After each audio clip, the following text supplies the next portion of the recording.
प्रदेश प्रभारी रमेश चन्नीथालाजी यांच्या उपस्थितीमध्ये आजची बैठक आहे आणि सिनियर लीडरला त्यांनी बोलवलेलं आहे। काल जे धक्कादायक अशोकराव चव्हाणांनी जो राजीनामा दिला आणि त्यानंतर आजची बैठक मला वाटतं की प्रभारींनी चर्चा करून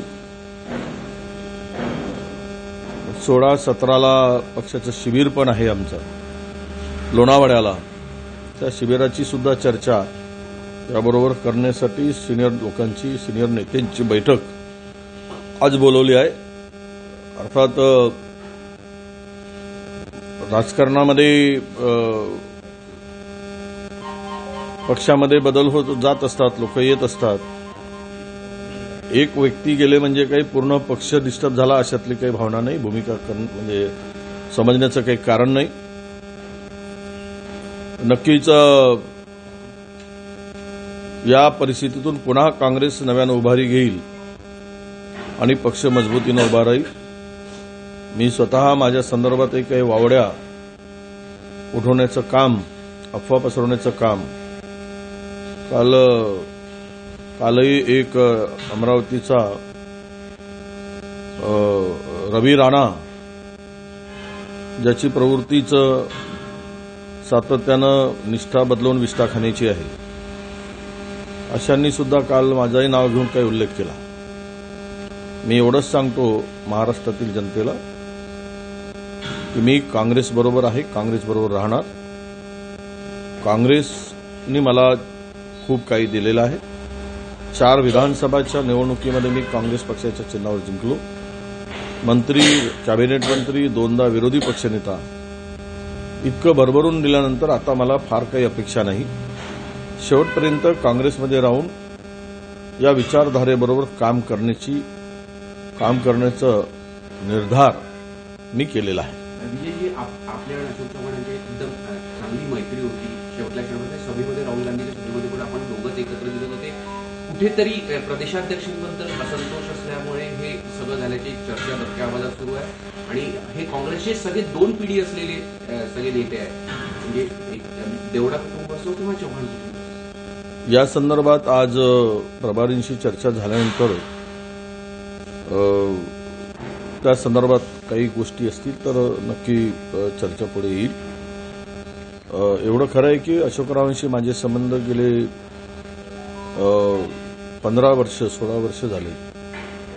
त्यांच्यासोबत मी काम केलंय। एकदम माझ्याशी त्यांचे घरोब्याचे संबंध, एक कौटुंबिक स्नेह असा असावा तसं ते संबंध होते, आहेत। परंतु याचा अर्थ असा नाही की त्यावेळेस कुठलीही जबाबदारी असेल तर मग मुंबईची इंडियाची आघाडीची बैठक असेल तिथेही आम्ही दोघांनी मिळून, किंवा मग नागपूरला असलेली बैठक पक्ष स्थापनेची, ती जबाबदारी आम्ही खांद्यावर घेऊन काम केलेलं आहे, काम करत होतो। परंतु संबंध वेगळे आणि पक्षाची विचारधारा वेगळी, त्यामुळे कशामुळे ते गेलेत हे कदाचित चव्हाण साहेब सांगू शकतील। त्यांनी प्रदेशाध्यक्षांच्या संदर्भात तुम्ही जो विचारताय त्या संदर्भात मला फार काही माहिती नाही आणि मी काही बोलणार नाही। पण एवढे मोठे नेते पक्ष सोडून जातात, एक तर कुठेतरी कार्यकर्त्यांच्या मनोधैर्यावर परिणाम होतो, कारण इतके वर्ष 2 पिढ्या असलेले हे सगळे नेते आहेत, निष्ठेने राहिले, पण असं काय घडलं आणि आत्ताच काय घडत नाही। आता खरं तर त्या संदर्भात माझ्याशी काही चर्चा त्यांची झाली नाही जाण्याच्या पूर्वी, त्यामुळं पण मला एक माहीत आहे की केंद्रीय एजन्सीचा ससेमिरा त्यांच्या मागे लावण्याचं काम सुरू झालेलं होतं। हे काही नाकारून चालत नाही आणि मला कळत नाही की भारतीय जनता पक्ष 400 के पार म्हणतो आणि दुसऱ्याचे नेते पळवतात, म्हणजेच यांच्यावरच विश्वास राहिला नाही अशी परिस्थिती देशामध्ये आहे। यांना स्वतःच्या कामगिरीवर विजय संपादन करता येत नाही। प्रभू रामचंद्राच्या नावाने राजकारण करण्याचं काम झालं, त्यावरही यांना फार काही करता आलं नाही। कदाचित त्यामुळे इतर पक्षातील नेते पळवून, इतर पक्ष फोडून पुन्हा आपलं घर सजवायचं काम जर करत असतील तर लोकांना हे मान्य होणार नाही आणि लोक हे मान्य करणार नाही.